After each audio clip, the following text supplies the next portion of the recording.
से एक पेड़ टूट जाता है और टूटा हुआ भाग इस तरह मुड़ जाता है कि पेड़ का शिखर जमीन को छूने लगता है। सबसे पहले भाई एक पेड़ बनाते हैं, देखिएगा, समझने का कोशिश कीजिएगा, बहुत इजी सवाल है। ये एक पेड़ है, कहाँ बना दें, नहीं बना दें। ये एक पेड़ है, ठीक है। आंधी आने के बाद ये पेड़ क्या होता है, टूट जाता है, और टूटने के बाद इसको और थोड़ा बड़ा बनाते हैं। हाँ जी, हरा कर देते हैं। पेड़ कैसा होता है, हरा। ध्यान से देखो, ये पेड़ है, हाँ, आंधी आने से ये पेड़ क्या हो गया, टूट गया। मान लो कि पेड़ कहाँ से टूटा सर, पेड़ यहाँ से टूट गया, समझ में आया, पेड़ यहाँ से क्या हो गया, टूट गया। और टूटने के बाद ये क्या हो गया, ध्यान से सुनिएगा, टूटने के बाद ये जमीन को क्या करने लगता है, छूने लगता है। मतलब ये जो हिस्सा है ये जमीन को क्या कर दिया, छू दिया। बहुत बढ़िया। इसमें बनाना कैसे है, और बनाएंगे। ये मान लो कि ऊपर वाला भाग है, और क्या छू रहा है बाबू, जमीन को।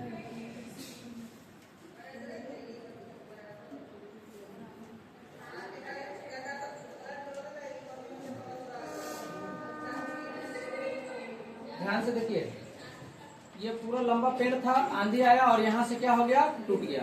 टूटने के बाद जो ऊपर वाला हिस्सा था वो क्या हो गया, नीचे मुड़ गया। और मुड़ने के बाद इसका जो शिखर था ये वाला, ये कहाँ जाके गिरा, जमीन पे। यानी इसका जो शिखर है ये जमीन को छू रहा है, और कितने डिग्री का कोण बना रहा है, 30 डिग्री का कोण बना रहा है। ठीक है, इसको ऐसे यहाँ से मिला देते हैं।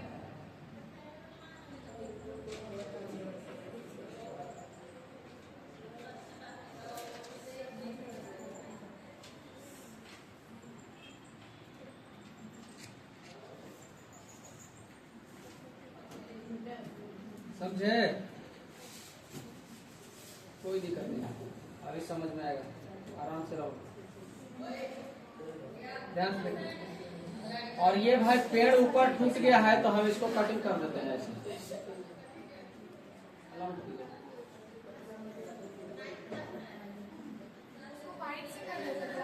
नहीं ठीक है, अब पता नहीं लग रहा है कि टूटल है। ध्यान से देखिए,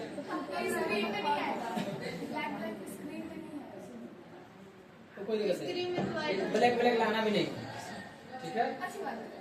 यह देखो, ध्यान से बोला था कि एक पेड़ है, आंधी आने से ये पेड़ बीच से क्या हो गया, टूट गया। और टूटने के बाद जो पेड़ का शिखर था वो कहाँ लग गया, जाकर धरती पे गिर गया। यानी कि जो पेड़ का शिखर है वो धरती को छूने लगा, और इस कदर छूता है कि जो यहाँ पे कोण बनता है वो कितने डिग्री का कोण बनता है, 60 डिग्री का कोण बनता है। बोलिए यहाँ तक बात आया समझ में कि नहीं। अब ध्यान से सुनना, अब आगे बोला है कि और इसके साथ 30 डिग्री का कोण बनाता है पेड़ के पाद बिंदु की। ये पेड़ था तो इसका पाद बिंदु कहाँ होगा, जहाँ पेड़ लगा है, जहाँ पेड़ का जड़ है वो उसका क्या कहलाता है, पाद बिंदु कहलाता है। तो बोला है कि पाद बिंदु की दूरी जहाँ पेड़ का शिखर जमीन को छूता है, पेड़ का शिखर टूटने के बाद जमीन को यहाँ छू रहा है, इसका जो दूरी है वो कितना मीटर का है बाबू, 8 मीटर। यानी ये दूरी 8 मीटर का है। बोलिए आया बात समझ में। तो हमसे पूछा है कि पेड़ की ऊंचाई ज्ञात कीजिए। अब ध्यान से सुनिएगा, कैसे लगेगा, इसका नामकरण कर दीजिए। सबसे पहले तो यहाँ पे नामकरण कर देते हैं A, B और C। तो सबसे पहले लिखेंगे त्रिभुज ABC में, त्रिभुज ABC में। अच्छा, हमसे पेड़ की लंबाई पूछा, ध्यान दीजिएगा कि पेड़ की लंबाई कितना होगा। पेड़ की लंबाई, पहला बात तो A से लेकर B तक ये लंबाई, ठीक है। और पेड़ की लंबाई कहाँ तक था, ध्यान से देखना, पेड़ की टोटल लंबाई B से लेकर यहाँ तक था। बोलो हाँ कि ना।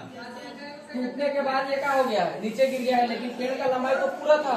तो पेड़ का लंबाई पूछा है तो हमको ये भी ज्ञात करना होगा और ये भी ज्ञात करना। समझ में आया बात। अब आगे सुनिए, अब इसमें करना क्या है, जहाँ पेड़ की शिखर का लंबाई इतना इतना है तो पेड़ की ऊंचाई ज्ञात कीजिए। अब ध्यान से देखिए, हमको दोनों निकालना पड़ेगा, और दोनों को जोड़ेंगे तो हमको क्या मिलेगा, पेड़ की लंबाई। बोलो हाँ कि ना। हमको A से लेकर B तक का भी मान ज्ञात करना पड़ेगा, A से लेकर C तक का भी मान ज्ञात करना पड़ेगा, और दोनों का वैल्यू निकालने के बाद दोनों को ऐड करेंगे तो हमारे पास क्या मिलेगा, पेड़ की ऊंचाई। क्योंकि पेड़ पूरा यहाँ B से लेकर टोटल यहाँ, इसका नाम दे देते हैं D, B से लेकर डी तक लंबाई था पेड़ का, जबकि ये ए बिंदु से कट करके क्या हो गया है, गिर गया है। समझ में आया? तो हमको निकालना है दोनों, केवल एक चीज हमको दिया, थीटा यहाँ है तो ये क्या हो जाएगा, परपेंडिकुलर, थीटा के सामने वाला लंब यानी परपेंडिकुलर, 90 डिग्री के सामने वाला हाइपोटेनस यानी कर्ण। अब बाकी जो बचा उसका हो गया। तो सबसे पहले लिखेंगे कि त्रिभुज एबीसी में पहले या तो लंब निकाल लीजिए या तो कर्ण निकाल लीजिए, कोई भी निकाल लीजिए, कोई दिक्कत। तो सबसे पहले त्रिभुज एबीसी में हम निकाल लेते हैं, लंब निकाल लेते हैं, कोई दिक्कत। अब आधार दिया है, लंब निकालेंगे। कल एक चीज बताया था कि ध्यान से देखिए, क्वेश्चन में वही चीज ध्यान देना है कि दिया क्या है और निकालना क्या है, बताया था ना। पहले दो ही चीज पे ध्यान देना है, दिया क्या है और पूछा क्या है। हमारे पास अभी दिया क्या है, आधार। अब पूछा क्या है, मान लो अभी हमको निकालना है एबी की लंबाई यानी लंब पूछा है। पहले लंब निकाल लेते हैं, उसके बाद क्या निकाल लेंगे, कर्ण निकालेंगे। तो लिखेंगे, अच्छा लंब और आधार में रेशियो हमको देखना है, ध्यान से देखिए। लंब आधार दिया है, लंब निकालना है, कौन सा फॉर्मूला लगेगा, आधार दिया है, लंब निकालना है। ध्यान से देखो, आधार और लंब ये किस कौन सा फॉर्मूला में आता है, tan थीटा में। तो यहाँ से हो जाएगा tan थीटा लगा देंगे, चल गया भाई। लिखेंगे त्रिभुज एबीसी में tan थीटा बराबर लंब बटे, बात मत कीजिए, लंब बटे लंब कितना है एबी, लंब कितना है ए से लेकर, या छोड़ भी सकते हैं, लंब को परपेंडिकुलर, आधार को बेस बोल। tan थीटा ये हो गया tan थीटा कितना डिग्री दोस्त, लंब इसका सामने वाला क्या हो जाएगा, थीटा के सामने वाला लंब ए बी अपॉन आधार क्या हो जाएगा बीसी, आधार क्या होगा, बोलो हाँ कि ना। अब tan 30 डिग्री, अच्छा tan 30 डिग्री का मान कितना होगा, 1 बराबर ए बी का मान कितना है, नहीं दिया, ए बी का मान निकालना है। और बीसी अपने पास कितना है, 8। यहाँ तक समझ में आया बात, ठीक है। अब सुनिए,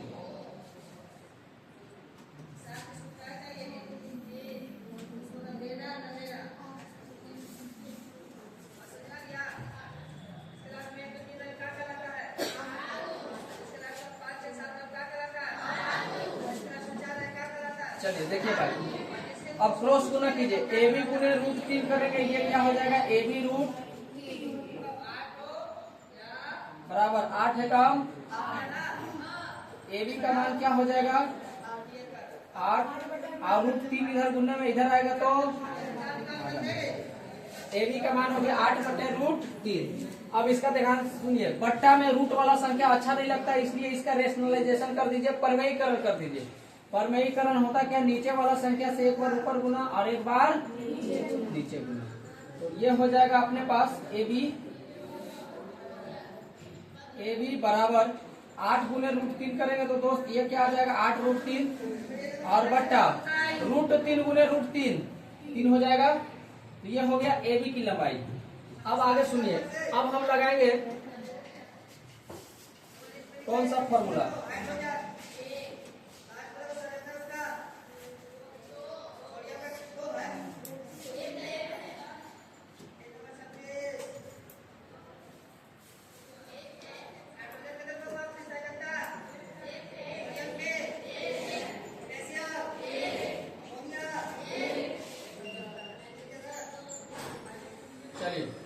अब सुनिए भाई, ए बी का मान निकाल लिए, पेड़ की लंबाई ज्ञात करना है तो एसी भी चाहिए ना। अब हम लिखेंगे त्रिभुज एबीसी में, त्रिभुज एबीसी में, अब ध्यान से सुनिए, हमारे पास आधार दिया था, कर्ण निकालना है, तो आधार और कर्ण का रिलेशन कौन सा फॉर्मूला पे लगता है, आधार और कर्ण कौन फॉर्मूला में आता है जी, कॉस में। तो लिखेंगे कॉस थीटा बराबर आधार बटे क्या होगा, कर्ण होगा, आधार बटे कर्ण। आधार अपने पास कितना है आधार को, अच्छा आधार को बेस बोलते हैं और कर्ण को हाइपोटेनस बोलते हैं। ये बात इंग्लिश वाले लिख सकते हैं। आगे कॉस थीटा, थीटा का मान कितना है दोस्त? 30 डिग्री। तो थीटा की जगह कितना डिग्री रखेंगे? बराबर। आगे सुनिए, आधार कितना है? BC। आधार की जगह लिख दीजिए BC अपॉन कर्ण कितना है? A से लेकर C तक कर्ण है AC। तो cos 30 का मान होता है 1/, cos 30 का मान कितना होता है? √3/, बराबर। BC का लंबाई दिया है क्या? 8 और AC हमसे पूछा है। अब आगे आइए, एक स्टेप और।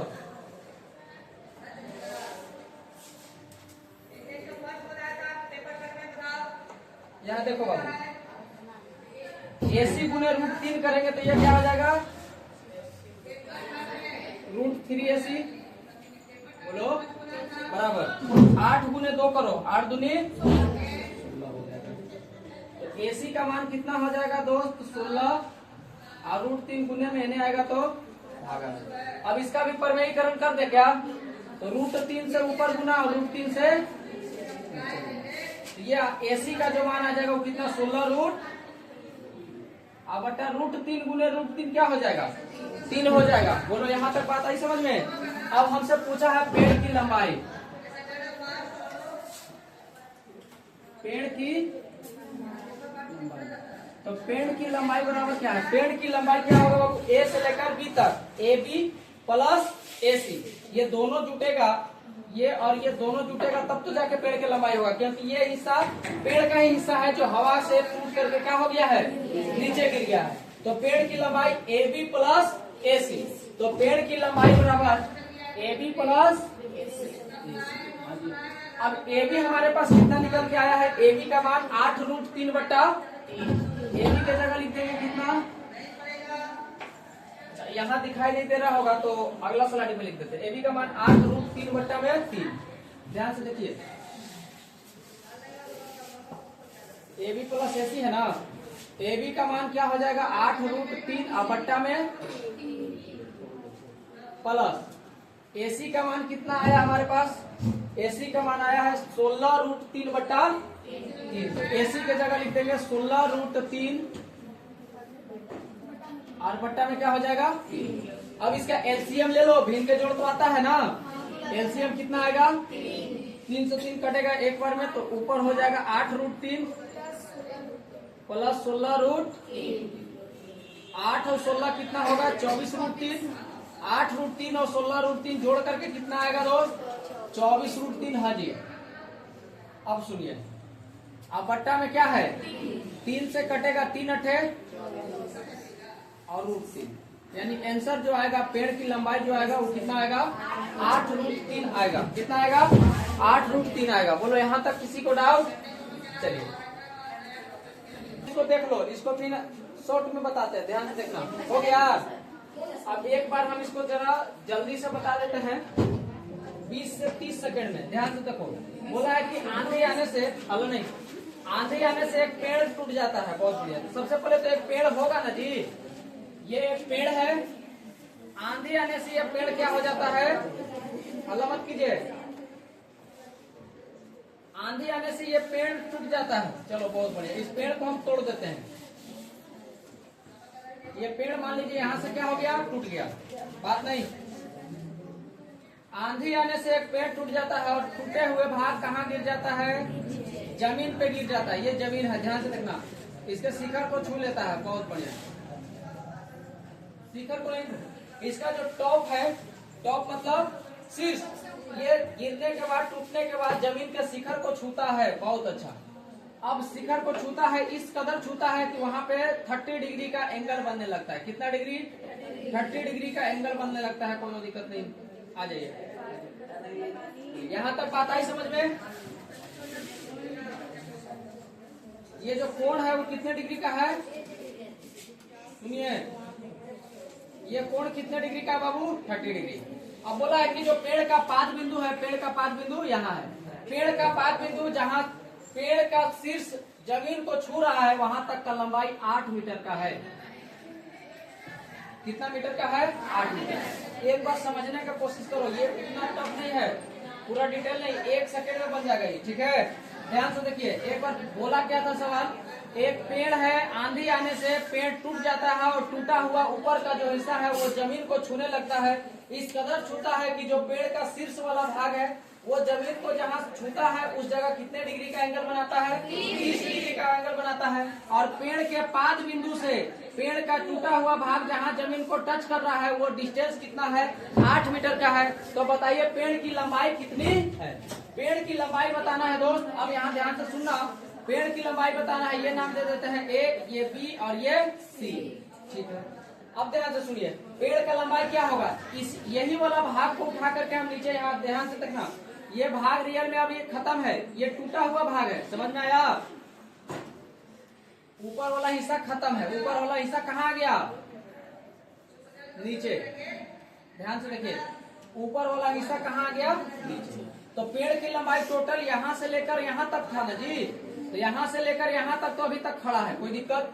और जो ऊपर वाला हिस्सा है वो मुड़ करके कहाँ आ गया? नीचे, जो ये वाला लाइन दिखा रहा है, हाँ या ना? तो पेड़ की लंबाई क्या हो जाएगा? टोटल ए से लेकर बी तक ये हिस्सा और प्लस ये हिस्सा, और ये हिस्सा कहाँ गिरा है? जमीन पे।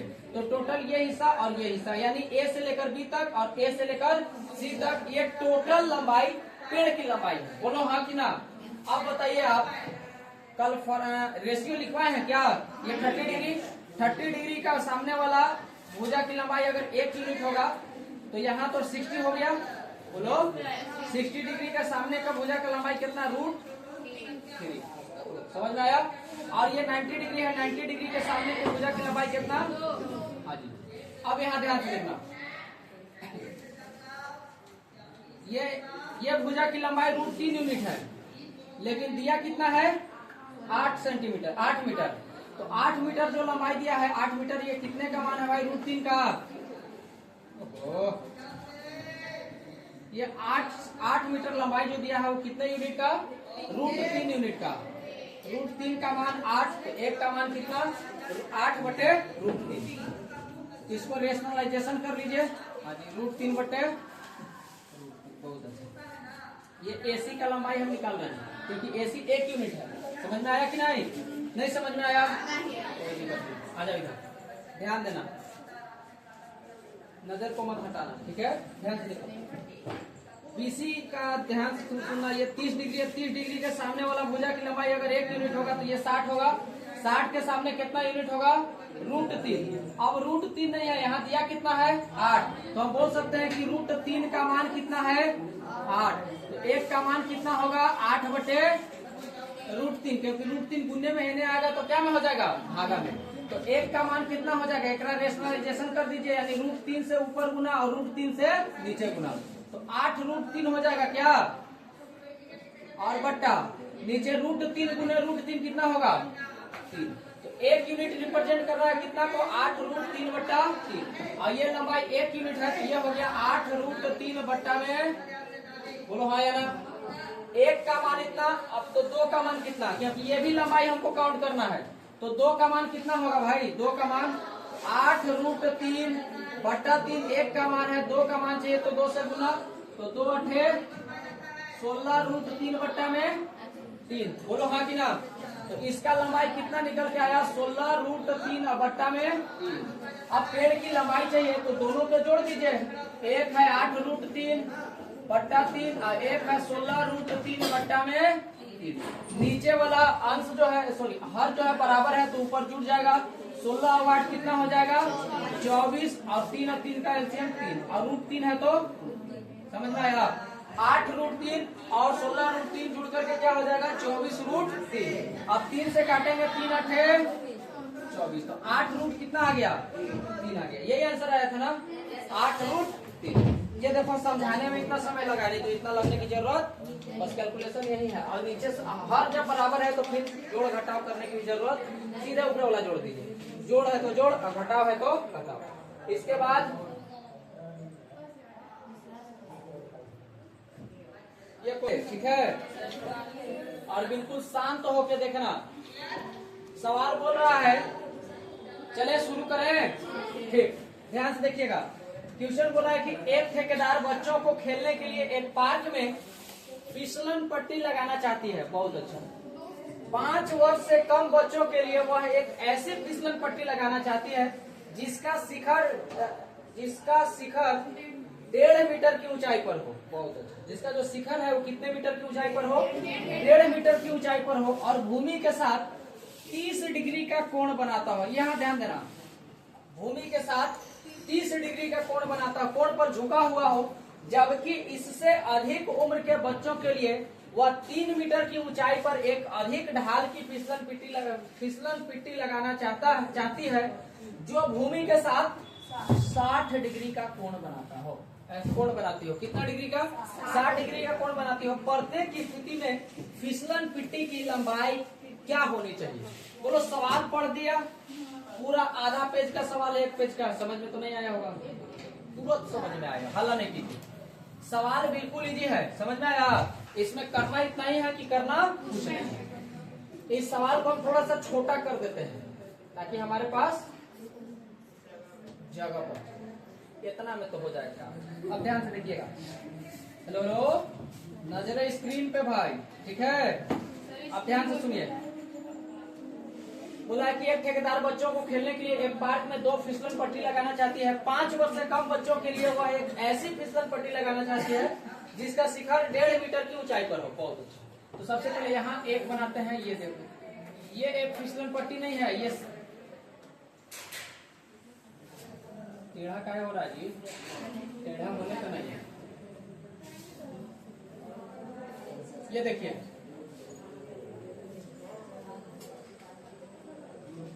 समझ में आया क्या? सुनिए, इसका जो लंबाई है वो कितना मीटर का है? 1.5 मीटर। दिखाई दे रहा है क्या? हला नहीं। इसका लंबाई कितने मीटर का है बाबू? 1.5 मीटर का है। बहुत बढ़िया। थोड़ा सा टेढ़ा है, इसको सोजा कर देते हैं भाई, क्योंकि टेढ़ा हमको पसंद नहीं। समझ में आया? हाँ जी। अब ध्यान से सुनिए। अब एक फिसलन पट्टी लगाना चाहती है, तो फिसलन पट्टी मतलब यहाँ से मेला गए हैं क्या आप लोग? मेला गए होंगे तो ध्यान से देखिए, एक पहले खड़ा मीनार रहता है और उस पे ना ऐसे तिरछा एक फिसलन पट्टी लगाना चाहता है, लगाया हुआ रहता है, जिसपे चढ़ करके वहां से सुर से कहाँ आ जाते हैं? स्विमिंग पूल में भी होता है। बिल्कुल सही। एक तो ऐसे खंबा खड़ा होगा, ठीक है, और उसके बाद ऐसे लगा हुआ रहता है कि नहीं? और ये रहता है तो ये स्लोप रहता है, इसी को बोलते हैं फिसलन पट्टी, जिससे फिसल करके कहाँ आते हैं? ऊपर से नीचे, ठीक है? तो ध्यान से देखना, ऐसे ही लगेगा फिसलन पट्टी। तो यहाँ से फिसलन पट्टी लगाना चाहता है, तो यहाँ से हम फिसलन पट्टी लगा देते हैं। ध्यान से कुछ इस तरह के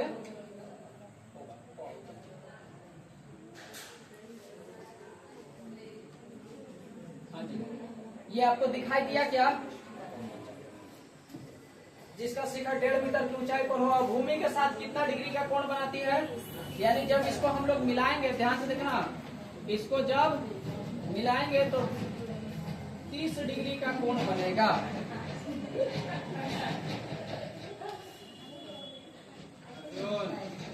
अर्जुन नहीं दिया, गूगल मिला पानी पिलाया, भाड़ा पड़ेगा देखिए, फला नहीं, इसको नाम दे देते हैं ए, बी और सी। बात नहीं, ए, बी और सी।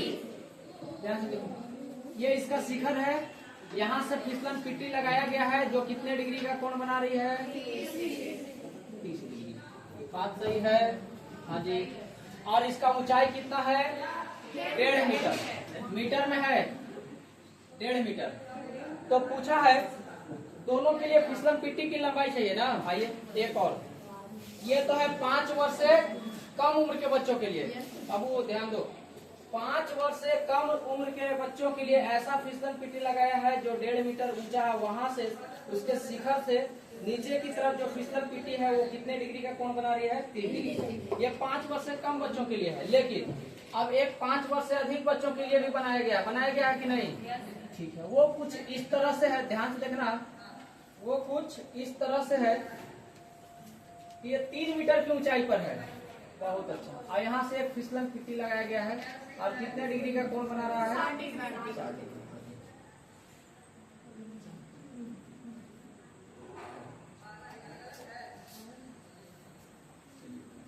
समझ में आया?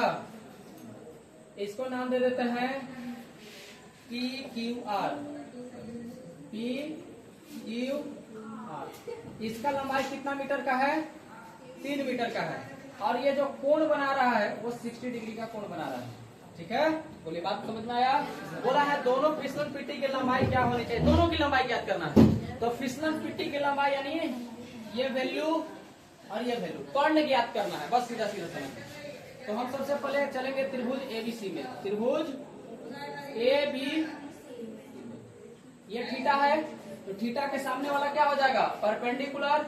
परपेंडिकुलर हमारे पास दिया है, और ये क्या हो जाएगा? 90 के सामने कर्ण। अब कर्ण ने पूछा है, ध्यान से देखिए क्या बोले, जो दिया है उस पर ध्यान देना है और जो निकालना है उस पर ध्यान देना है। दिया क्या है हमारे पास?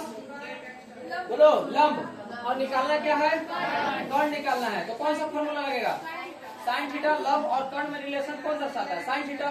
तो लिखेंगे त्रिभुज ABC में साइन थीटा बराबर लंब बटा लंब। क्या है? लंब है बाबू AB। ठीक, या ऐसे ही लिख सकते हैं, कोई दिक्कत नहीं, इंग्लिश में तो बता ही दिए। साइन थीटा के जगह कितना डिग्री बराबर लंब क्या है? A से लेकर B तक लंब AB, और कर्ण क्या है? AC। साइन 30 का मान हो जाएगा 1 बट्टा बराबर AB का मान हमारे पास कितना है?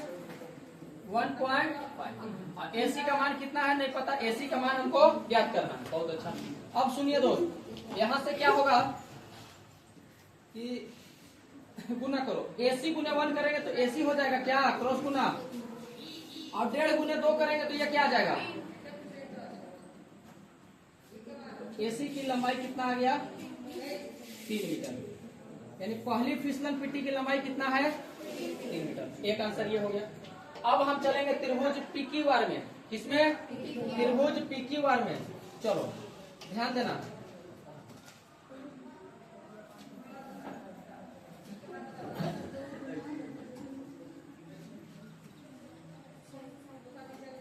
हाँ जी, अब लिखेंगे त्रिभुज PQR में। त्रिभुज PQR में भी हमारे पास क्या दिया है? लंब। क्योंकि थीटा यहाँ है, थीटा के सामने वाला वैल्यू क्या कहलाएगा? लंब। और ये 90 डिग्री के सामने क्या कहलाएगा? कर्ण। लंब दिया है, कर्ण निकालना है, तो कौन सा फॉर्मूला लगेगा? Sine theta. तो लिखेंगे साइन थीटा बराबर होता है अपने पास लंब बटे कर्ण। लंब बटे साइन थीटा इस बार कितना डिग्री है? 60 डिग्री बराबर लंब हमारे पास क्या है? PQ। और कर्ण क्या है? PR। यहां तक बात आई समझ में? लंब है PQ और कर्ण कितना है? PR। तो यह हो जाएगा साइन 60 का मान कितना होता है? √3 बटे बराबर PQ का मान कितना दिया है? 3। और हमको PR निकालना है। अब आइए, इसके बाद क्रॉस मल्टीप्लाई PR गुने √3 करेंगे तो √3 PR आएगा क्या?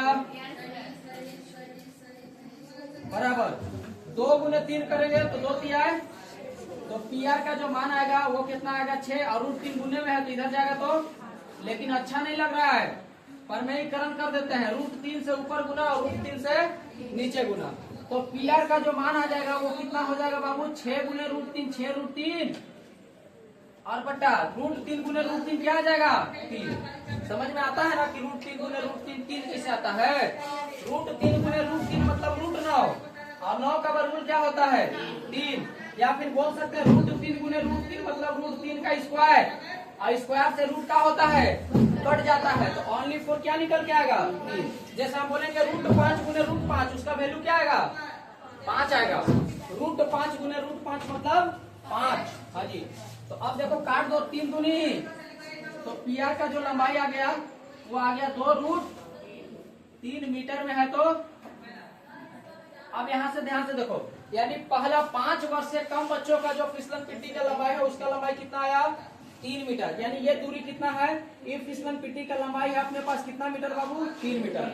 और जो 5 वर्ष से अधिक बच्चों के लिए जो ठेकेदार द्वारा बनाया गया फिसलन पिट्टी, इसका लंबाई कितना आया है हमारे पास?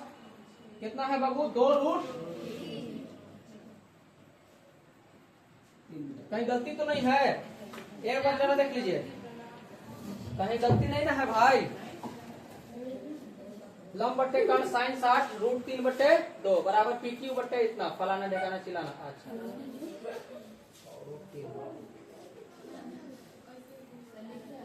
हाँ लिख लीजिए, सही है। बोलिए आया बात समझ में?